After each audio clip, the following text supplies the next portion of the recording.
Au fait, si tu me connais pas, j'ai l'habitude de mettre en description tous les chapitres de mes vidéos et cette petite barre de chargement en bas à chaque fois, comme ça, si tu souhaites vraiment naviguer dans la vidéo, tu peux et t'es jamais perdu quoi. Salut tout le monde, j'espère que vous allez bien, comme d'habitude. Cette semaine, je vous propose une petite vidéo qui est peut-être pas sur le sujet le plus glamour. Tu l'as vu dans le titre, on va parler des toilettes, des WC dans la van life. Et donc voilà, là j'en ai fabriqué un sur mesure, il est terminé, je suis assis dessus d'ailleurs pour l'instant. Et c'est vraiment un truc très important quand tu fais ton aménagement, ne l'oublie pas. Tu peux très bien acheter un toilette tout fait, ça existe, il y en a partout, même sur Amazon à 30 balles. Mais là moi je te propose ça gratuitement, c'est de la récupération. Si on peut un peu redorer notre image de van lifer et de camping-cariste en laissant les spots propres, parce qu'il y a quand même des spots qui ferment à cause de ça. Et puis bon, on a tous déjà été sur un spot qui est dégueulasse, on sait comment c'est chiant. On est bientôt à la fin de l'aménagement, bientôt le voyage, bientôt un nouveau projet. Donc si cette vidéo te plaît, mon projet te plaît, etc., comme d'habitude, n'oublie pas de liker, de commenter, de t'abonner. Bref, intro, c'est parti. Merci d'avoir cliqué sur ma vidéo, je m'appelle Logan, j'ai réuni sur cette chaîne mes deux grosses passions, le bricolage et la van life. Donc si ce que tu recherches est des idées, des astuces ou des conseils pour aménager ton van plutôt que du voyage, t'es sur la bonne chaîne. Ici tu pourras retrouver plein d'aménagements de vannes différents pour t'inspirer ou t'aider. Bref, profite bien, puis surtout abonne-toi. Bon du coup, avant de commencer vraiment la vidéo, je voulais passer un petit message. Je sais pas si tu avais prévu ou même pensé de mettre un toilette, un WC dans ton aménagement. Mais je te le conseille très très fortement, c'est vraiment hyper important. On a déjà parlé de l'image du van lifer ou du camping-cariste dans une ancienne vidéo que j'ai faite où on parlait des eaux usées, etc., de l'eau qui peut tomber par terre. Donc voilà, c'est déjà un truc qui donne pas forcément une très bonne image. Moi, ça me dérange pas d'arriver sur un spot et qu'il y ait déjà de l'eau par terre. Par contre, quand t'arrives et que il y a de la merde, du PQ, et c'est dégueulasse, je vais pas passer par quatre chemins.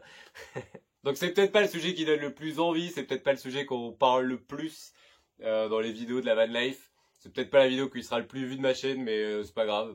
Donc voilà, je voulais juste faire ce petit projet cool et passer ce message. Et même s'il y a qu'une seule personne qui regarde la vidéo qui décide de faire un toilette dans son aménagement qu'il l'avait pas prévu, je serais déjà super content. Donc voilà, on est déjà parti avec plusieurs véhicules depuis plusieurs années et on n'est pas les seuls, on est tous déjà tombés au moins une fois sur un spot comme ça. Et voilà, si on peut pas supprimer ce problème, si on peut déjà le diminuer, ça serait déjà super cool quoi. Donc en vrai je comprends qu'on puisse se dire que les toilettes publiques c'est dégueulasse et que tu peux aller dans la forêt. Mais voilà, dis-toi que pour la forêt c'est pas cool non plus, niveau nature, c'est pas cool pour le gars qui va se promener là, qui va se poser après, qui va tomber là-dessus. Il y a plein de techniques qui existent. Aujourd'hui, je t'en propose une, t'es pas obligé de faire la même. C'est juste, je veux te prouver que là, ça va rien me coûter. Et que voilà, pour un projet gratuit comme ça et qui peut régler ce problème, autant le faire, quoi. Donc voilà, petit projet simple, rapide. J'ai que deux critères. Premier critère, c'est que ça prenne le moins de place possible dans mon aménagement. Donc c'est pour ça que je vais le faire pliant et voilà, le plus plat possible. Je le mettrai dans mon coffre de toit, ça gênera pas. Et deuxième point, c'est que ça soit gratuit, comme je viens de le dire. Donc entre guillemets, je vais juste le faire avec que des trucs de récupération que j'ai dans mon atelier.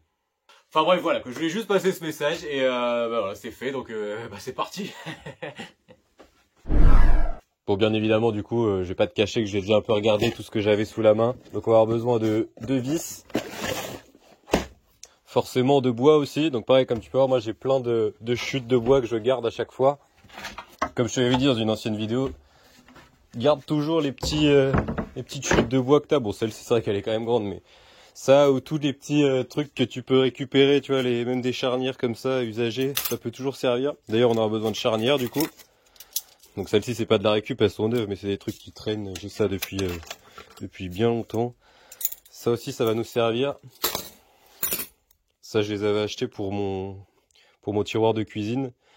Mais j'en ai pas eu besoin, donc au moins là, ils auront une utilité. Et on aura besoin de cordes comme ça. Donc voilà, c'est que des trucs que j'avais chez moi. Après, pareil, tu peux les acheter. Enfin, ça coûte rien du tout. Ça doit coûter 2 euros. Même si toi, tu les as pas sous la main, c'est quand même un projet qui coûte rien du tout, quoi. Après, ça, c'est pareil, c'est du beau bois. Je prends ça parce que je l'ai sous la main et que je m'en sers pas et qu'il est solide. Parce qu'il m'en reste là-bas, mais c'est pas du bois très solide, sachant que c'est un toilette. Bon, ça serait quand même con que ça pète quand on est dessus. Mais tu peux te prendre du contreplaqué en 15 mm, ça sera déjà bien assez. C'est juste que moi, j'en ai plus. Donc les dimensions c'est au pif comme je viens de te dire. Après le plan, bon j'ai tout en tête, hein, c'est un truc que je me suis imaginé, c'est pas très compliqué à faire. Si tu veux le reproduire, il n'y a pas réellement de plan, il y a juste à suivre la vidéo.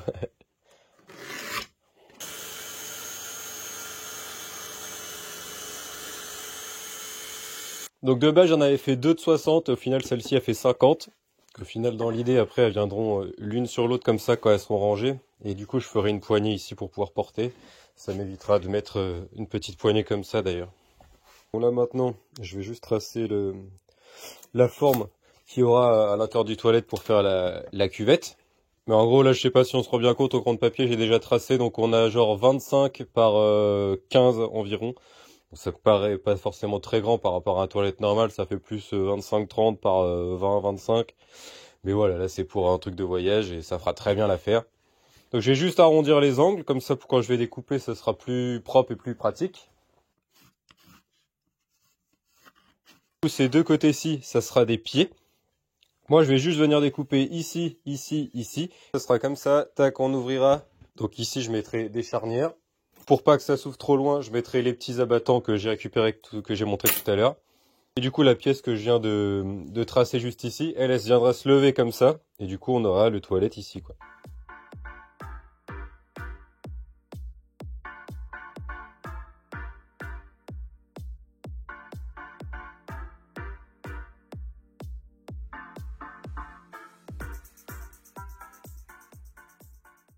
Et donc la cuvette viendra s'ouvrir comme ça. J'avais prévu de mettre une petite charnière pour l'ouverture, sauf que vu que c'est que des charnières de récup, comme j'ai dit tout à l'heure, elles sont hyper grosses, c'est pas très joli, donc j'ai changé d'avis. Ce que je vais faire à la place, c'est que je vais venir percer à travers le pied ici, percer un petit peu dans ma cuvette, venir y installer un bout de la tige filetée comme ça à l'intérieur. Et au lieu que l'ouverture se fasse comme ça, elle sera plutôt de cette manière. Ce sera peut-être même plus joli et puis ça sera sûrement plus solide. Donc il me reste ça à faire, passer un coup de défonceuse sur tous les angles, tous les champs, parce que là c'est quand même assez coupant. Et passer un petit coup de défonceuse en haut de cette planche-ci pour pouvoir y incruster les charnières comme ça, pour qu'une fois que ce soit vraiment bien replié à fond, ça ne fasse pas une surépaisseur dégueulasse, quoi. Et puis pareil, faire une petite poignée. D'ailleurs je vais faire ça maintenant.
Donc là, comme tu as pu voir dans le petit accéléré, tous les champs sont bien arrondis maintenant. Comme ça, il n'y a plus de risque de coupure et puis d'un point de vue esthétique, c'est beaucoup plus beau. J'ai défoncé les deux trous pour y installer les charnières. Comme ça, au moins, quand elles seront installées, les deux planches pourront bien être collées comme ça. Sinon, tu vois, si je ne l'aurais pas fait, ça aurait donné un truc comme ça, là. Et moi, j'aime pas ça.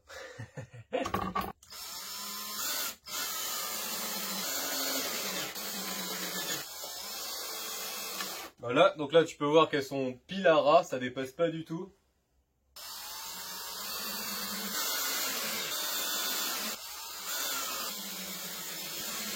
Donc là maintenant il ne reste plus qu'à déterminer l'angle d'ouverture, tu vois. Donc là il n'y a aucun calcul, ça va être au pif. Moi j'estime que comme ça sera pas trop mal et quand la cuvette elle sera ici, tout notre poids sera là. Ça devrait le faire. De toute manière, au pire si ça va pas je le réglerai. Pour ça je prends mes petits abattants que je parle en début de vidéo, mais si t'en as pas tu peux très bien prendre de la corde comme ça, hein. Tu te fais un trou ici, tu fais un trou ici, t'estimes un peu ta longueur. Donc la seule chose qu'il ne faut pas oublier de faire, c'est par rapport aux abattants, c'est de pré-percer avant les côtés, c'est très important, sinon le bois il reste quand même de péter. Donc là voilà, j'ai déjà mis un côté, on va essayer de mettre ça à la même hauteur quand même. Là on pré-perce. Voilà, on serre pas trop la tête de vis pour que ce soit quand même un peu mobile. Voilà pour l'instant ce que ça donne, donc là il peut plus s'ouvrir en grand. Pour le replier, c'est pas compliqué. Tac. Maintenant pour l'abattant, donc je me suis coupé deux petits bouts de tige filetée. J'ai percé dans le pied ici pour mettre la tige filetée avec un diamètre légèrement inférieur à celui de la tige filetée pour qu'elle soit bien coincée. Et ici j'ai percé un tout petit peu plus grand pour que là il puisse rentrer et qu'il soit vraiment bien mobile. Mais c'est pas possible de tout le temps chercher un truc là, putain.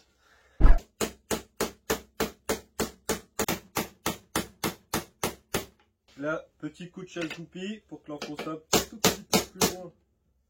Voilà. Que le bord, comme ça il se sent pas, c'est parfait. Et voilà ce que ça donne. Tac.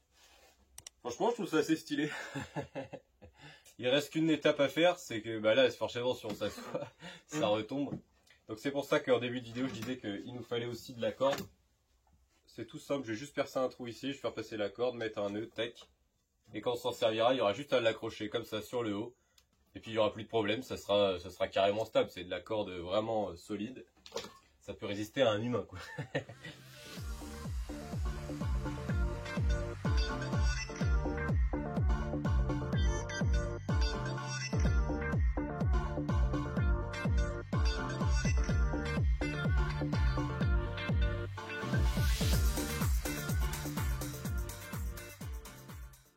Voici la fabrication terminée. Il y a juste la vidéo qui a coupé, j'avais plus de batterie dans mon téléphone. La seule chose que j'ai rajouté qu'on n'a pas vu, c'est ces petits crochets pour mettre bien évidemment un sac. Des petits crochets que j'avais gardés, que j'avais dû acheter même il y a longtemps comme ça. Et je les ai ouverts un tout petit peu. De cette manière, comme ça je pourrais venir coincer le sac dans les quatre coins. Donc voilà, ça c'est fait. En bas dehors, il fait beau, je vais te montrer ça à la lumière du jour, ça sera quand même bien mieux.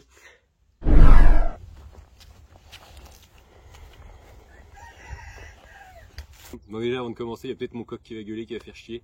Je préfère prévenir. Bon sinon voilà, du coup terminé ce que ça rend. Donc franchement c'est super plat. C'est quand même vraiment pas très lourd alors que c'est quand même du bon bois. Hein. C'est du chêne, c'est assez lourd. Enfin costaud du moins. Et voilà, là niveau poids, je sais pas, peut-être ça pèse 4-5 kilos, ça va. La seule chose qu'il me restera à faire c'est le vernir. Parce que bien évidemment c'est quand même mieux pour le protéger, etc. Bon là j'ai pas de vernis sous la main, mais ça sera fait, il n'y a pas de problème. Et pour la mise en place, du coup, c'est vraiment pas compliqué, il n'y en a pas pour long. Je tire là-dessus, tac. Et là, les deux cordes, elles viennent de se coincer, je vais te montrer de plus près. Et voilà ce que ça rend, quoi. Donc là, grâce au petit système d'abattant, ça peut pas s'ouvrir plus loin. Grâce aux petites tiges filetées que j'ai coupées, ça fait la charnière. Et pour pas que ça s'abaisse, ces deux cordes là. Donc ça peut paraître moyen, mais franchement, c'est hyper costaud. Hein. Je vais vous montrer tout à l'heure, je vais m'asseoir dessus. Je l'ai déjà essayé et franchement, on n'a pas l'impression qu'on va tomber en étant assis dessus. Donc tu peux très bien t'en servir comme ça, en mettant rien en dessous, je sais pas, tu fais un trou, etc. Sinon, tu peux prendre un petit sac comme ça. Il faut savoir qu'il y a des sacs aussi biodégradables qui existent. Donc là, j'en ai pas sous la main, mais voilà, je prends celui-ci. Tu peux prendre ça et tu le mets à la poubelle et voilà, c'est toujours moins gênant que par terre à la nature. Et là, tu vois, tu as juste à venir le mettre dans les petits crochets qui sont là, dans les quatre coins du coup. Tac. Donc voilà, tu vois, niveau mise en place, c'est vraiment pas très long. Voilà plus ou moins ce que ça donne. Et pareil, ça suffit juste les quatre petits crochets dans les coins. Ça va pas faire tomber le sac. Ah, mais dites-moi ce que vous en pensez. Franchement, moi je trouve ça vraiment pas mal. Surtout pour un truc gratuit, quoi.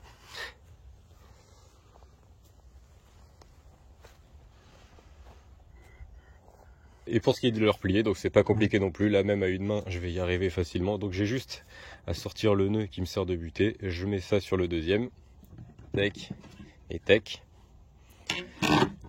Le deuxième nœud il sert juste à, voilà, à ce que la corde elle soit bien tendue et pas qu'elle aille où elle veut. Ensuite voilà, tu relèves ça. Puis là voilà, c'est terminé. Bon, j'ai qu'une main, mais t'as compris le principe, quoi. J'en suis vraiment super content, quoi. Et là, comme je t'ai dit tout à l'heure, tu vois, moi ça je le prendrai et hop, je faudrais ça dans mon coffre de toit. Si t'as pas de coffre de toit, ça tient sous un siège, entre deux meubles, dans n'importe quel sens. Ça doit faire, ça fait 4 cm d'épaisseur, vu que le bois en fait 20, enfin fait 20 mm. Tu vois, ça prend vraiment pas de place. C'est vraiment un truc cool à voir dans son aménagement, quoi.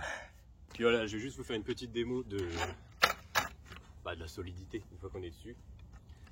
Donc moi je fais genre 80 kg à peine, 79.